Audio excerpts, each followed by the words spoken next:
राधा रानी को यहाँ पर कृष्ण जी ने सोने से तोला था। राधा रानी को कृष्ण जी ने सोने से तोला था। ये देखो,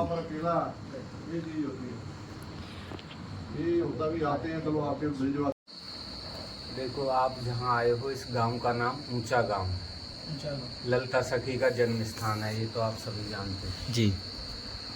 यहाँ की जो लीला है देही कुंड की, यहाँ की 3 कथाएं प्रचलित हैं। इसमें सबसे मुख्य कथा ये है कि एक बार भगवान श्री कृष्ण और राधा रानी यहाँ पर विराजमान थे। तो उस समय एक ब्राह्मण उनके पास में आया, कहने लगा प्रभु हमें अपनी कन्या की शादी करनी है, कुछ धन दे दो। तो भगवान ने कहा कि ब्राह्मण देवता धन लेना है तो किसी धनवान के पास में जाओ, मेरा धन तो राधा रानी है, मेरे पास और कोई धन नहीं है। तो ब्राह्मण समझ गया कि भगवान हमें टाल रहे हैं, बहाना बना रहे हैं। ब्राह्मण कहने लगा प्रभु जो आपका प्रिय धन है आप उसी को हमें अर्पण करो। तो भगवान ने राधा रानी का दान कर दिया ब्राह्मण को। राधा रानी का हाथ पकड़ा, ब्राह्मण को पकड़ा दिया, बोले महाराज ले जाओ राधा रानी को। अब राधा रानी को लेकर के जब ब्राह्मण जाने लगा तो भगवान ने सोचा बिना राधा के तो रह नहीं पाऊंगा। तो ब्राह्मण से निवेदन किया कि आप राधा रानी को हमें वापस कर दो। तो ब्राह्मण कहने लगा महाराज मैंने उधार नहीं लिया है, मैंने तो दान में लिया है और दान दी हुई वस्तु वापस नहीं दी जाती है। तो भगवान बोले तो कोई उपाय बताओ कैसे वापस ले। तो ब्राह्मण ने कहा महाराज दान देने के बाद में किसी वस्तु को वापस लेते हैं तो उसके बराबर तोलकर सोना देना पड़ता है। सोने के बराबर तोलते हैं जी ठीक है। तब राधा रानी को भगवान ने सोने से तोला, सोना ब्राह्मण को दिया और राधा रानी को अपने पास विराजमान किया। राधा रानी के साथ में यहाँ विराजमान हुए इसलिए मंदिर का नाम राधा बिहारी, राधा बिहारी। और राधा जी की देह के बराबर तोला था इसलिए कुंड का नाम देह कुंड है। देह कुंड। दूसरी कथा ऐसे है कि एक बार भगवान 84 कोस की यात्रा करते हैं ब्रजवासियों के साथ में। तो यहाँ आए यात्रा कराते कराते ब्रजवासियों को लेकर के। तो यहाँ इस कुंड का नाम पहले देव कुंड था। देवता स्नान के लिए आते थे तो देव कुंड कह करके लोग पुकारते थे। तो उस समय भगवान ने यहाँ पर आचमन किया, स्नान किया। ब्रजवासियों के साथ में जब यहाँ से जाने लगे तो यहाँ का जो पुरोहित था तो भगवान से बोला प्रभु हमें कुछ दान दक्षिणा दे करके जाओ। भगवान बोले भैया बरकम हमने लगाई है तो काय बात की दक्षिणा मांग रहे हो, पावन में दर्द तो हमारे में रहो, दक्षिणा तुम किस बात की मांग रहे हो बताओ। तो ब्राह्मण बोला प्रभु जो भी 84 को उसकी यात्रा करता है, तीर्थ यात्रा करता है, वह ब्राह्मण को कुछ दान दक्षिणा देता है तो ब्राह्मण प्रसन्न होकर के उन्हें आशीर्वाद प्रदान करते हैं जिससे उनकी यात्रा सफल होती है। तो भगवान बोले तो ठीक है ब्राह्मण देवता आपने शास्त्र की बात कही, आप मांगो जो चाहिए मैं दूंगा। तो ब्राह्मण बोला प्रभु मैं मांगूं और आपके पास में ना हो तो मेरा मांगना भी बेकार और आपका वचन भी व्यर्थ जाएगा। बोले तो फिर क्या करें। बोले प्रभु जो आपको सबसे प्रिय हो इस संसार में ऐसी वस्तु का दान करो। तो भगवान को सबसे प्रिय राधा रानी है, उनसे प्रिय कुछ नहीं है। तो भगवान ने राधा रानी का दान कर दिया। जब वापस मांगा तो फिर ब्राह्मण ने वही शर्त लगाई जो पहली कथा में मैंने बता दिया कि इनके बराबर तोल करके आप सोना दे देंगे तो हम वापस करेंगे। तो 1-2 कथा ये हो गई। जो एक मुख्य जो मूल कथा है यहाँ की, वैसे तो कोई कहता नहीं उसे, लेकिन मैं सुना देता हूँ आपको। 1 मिनट दोबारा ये सोने दान की कोई लीला नहीं है। यहाँ पर एक बार भगवान श्री कृष्ण और राधा रानी विराजमान थे बचपन में।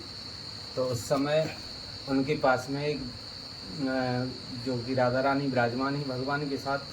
तो अचानक राधा रानी ने भगवान से पूछ लिया प्रभु आप मुझे कितना प्रेम करते हो। जैसे हर प्रेमी प्रेम का से पूछ लेता है। तो राधा रानी ने भगवान से पूछा प्रभु मुझे कितना प्रेम करते हो। तो भगवान बोले कि जो सबसे ज़्यादा तुम्हें ही प्रेम करता हूँ। बोले मुझे कैसे विश्वास हो। तो भगवान ने दोनों हाथ राधा रानी के सर पर रखे, बोले तेरी सौगंध खा रहा हूँ, तुझसे ज़्यादा प्रेम किसी को नहीं करता।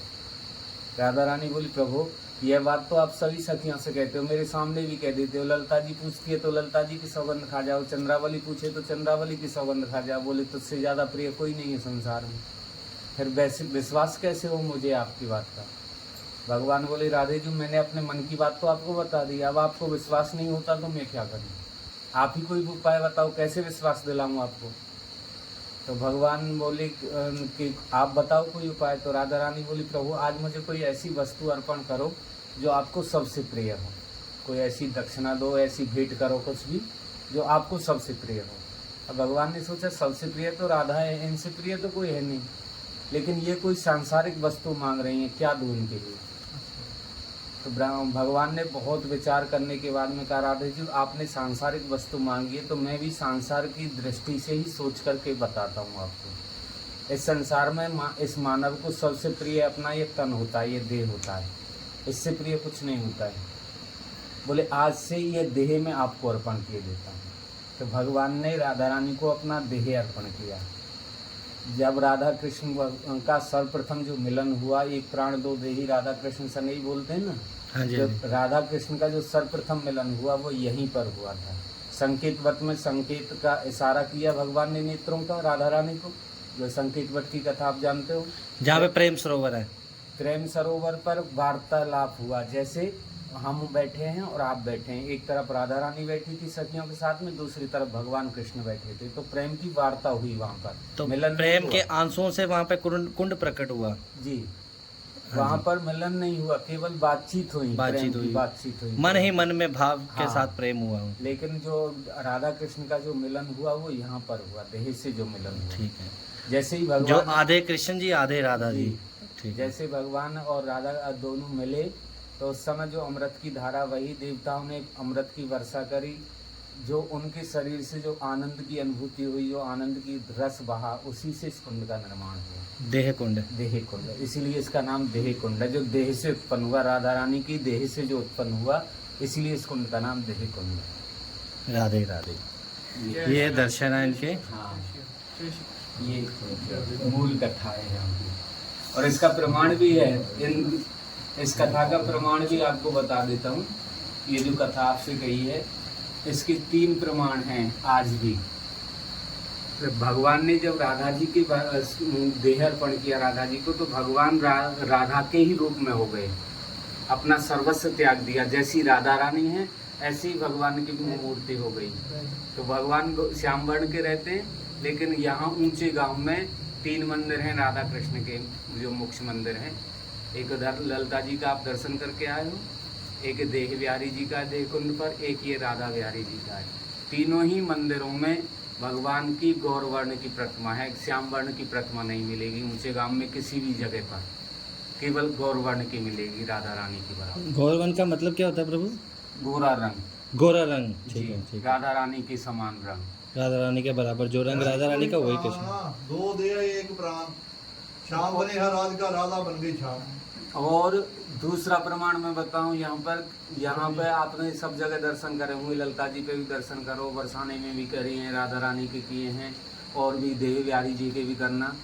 तो उनकी जो प्रतिमा है भगवान की, कृष्ण की राधा जी से थोड़ी सी बड़ी होती है, 1 अंगुल हो या आधा इंच हो, एक आधा इंच जरूर बड़ी होगी।